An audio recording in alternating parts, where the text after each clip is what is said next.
From when man first had social sciences, the mind of man was occupied by science and knowledge. Then science and knowledge became tools for the ruling of mankind, and there was no longer sufficient room for man to worship God, and no more favorable conditions for the worship of God.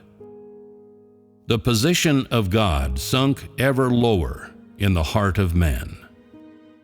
A world in man's heart with no place for God is dark, empty, without hope. And so arose many social scientists, historians, and politicians to express theories of social science, the theory of human evolution, and other theories that contravene the truth that God created man to fill the heart and mind of man. And in this way, those who believe that God created everything become ever fewer, and those who believe in the theory of evolution become ever greater in number. More and more people treat records of the work of God and His words during the Old Testament age as myth and legends. In their hearts, people become indifferent to the dignity and greatness of God, to the tenet that God exists and holds dominion over all things. The survival of mankind and the fate of countries and nations are no longer important to them. Man lives in a hollow world only concerned with eating, drinking, and the pursuit of pleasure. Few people take it upon themselves to seek out where God does His work today, or to look for how He presides over and arranges the destination of man. And in this way, human civilization unconsciously becomes ever more incapable of meeting the wishes of man. And there are even many people who feel that living in such a world, they are less happy than people who have gone.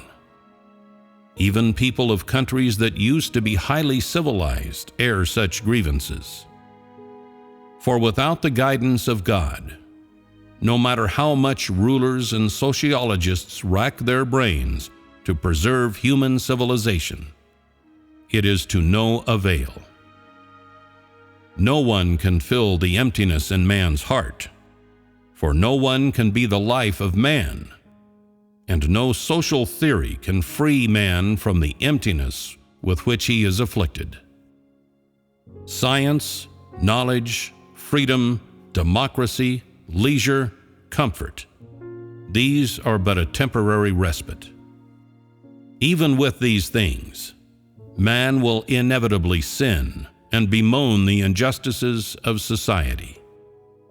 These things cannot allay man's craving and desire to explore. Because man was made by God, and the senseless sacrifices and explorations of man can only lead to more distress. Man will exist in a constant state of fear, will not know how to face the future of mankind, or how to face the path that lies ahead. Man will even come to fear science and knowledge, and fear even more the feeling of emptiness within him. In this world, regardless of whether you live in a free country or one without human rights, you are utterly incapable of escaping the fate of mankind.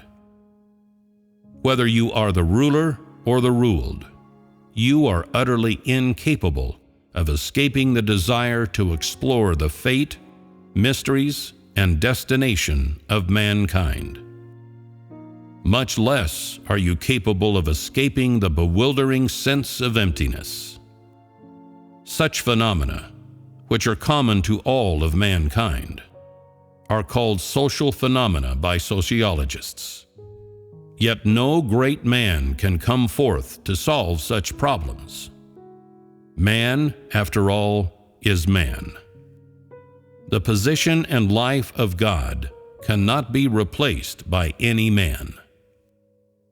Mankind does not just require a fair society in which everyone is well fed and is equal and free, but the salvation of God and His provision of life to them. Only when man receives the salvation of God and His provision of life to them can the needs, yearning to explore, and spiritual emptiness of man be resolved. If the people of a country or a nation are unable to receive the salvation and care of God, then such a country or nation will tread the road to ruin, toward darkness, and shall be annihilated by God. Perhaps your country currently prospers, but if you allow your people to stray from God, then your country shall find itself increasingly bereft of the blessings of God. The civilization of your country shall be increasingly trampled underfoot, and before long the people shall rise up against God and curse heaven. And so the fate of a country shall be unwittingly brought to ruin. God shall raise up powerful countries to deal with those countries that have been cursed by God, and may even wipe them from the face of the earth. The rise and fall of a country or nation is predicated upon whether its rulers worship God, and whether they lead their people closer to God and to worship Him. And yet, in this final era, because those who truly seek and worship God are increasingly scarce, God bestows special favor upon countries in which Christianity is the state religion. He gathers them together to form the relatively righteous camp of the world, while atheistic countries, or those which do not worship the true God, become the opponents of the righteous camp. In this way, God not only has a place among mankind in which to conduct His work, but also gains countries that can exercise righteous authority, so as to impose sanctions and restrictions on those countries that resist God. Yet despite this, still there are not more people who come forward to worship God, because man has strayed too far from Him, and God has been absent from the thoughts of man for too long. There remain on earth only countries that exercise righteousness and resist unrighteousness.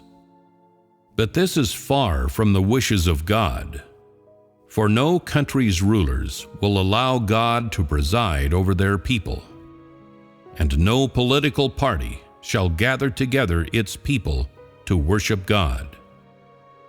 God has lost His rightful place in the heart of every country, nation, ruling party, and even in the heart of every person. Although righteous forces do exist in this world, rule in which God holds no place in the heart of man is fragile. Without the blessing of God, the political arena shall fall into disarray and become vulnerable to attack. For mankind, being without the blessing of God is like having no sunshine. Regardless of how assiduously rulers make contributions to their people, irrespective of how many righteous conferences mankind holds together, none of this shall turn things around or alter the fate of mankind. Man believes that a country in which people are fed and clothed, in which they live together peacefully, is a good country, and one with good leadership. But God does not think so. He believes that a country in which no one worships Him is one that He shall annihilate. Man's way of thinking is too much at odds with that of God. If the head of a country does not worship God, then the fate of this country shall be a tragic one, and the country shall have no destination. God does not partake in the politics of man, yet the fate of a country or nation is controlled by God. God controls this world and the entire universe. The fate of man and the plan of God are intimately connected, and no man, country, or nation is exempt from the sovereignty of God. If man wishes to know his fate, then he must come before God. God shall cause those who follow and worship him to prosper, and shall bring decline and extinction upon those who resist and reject him.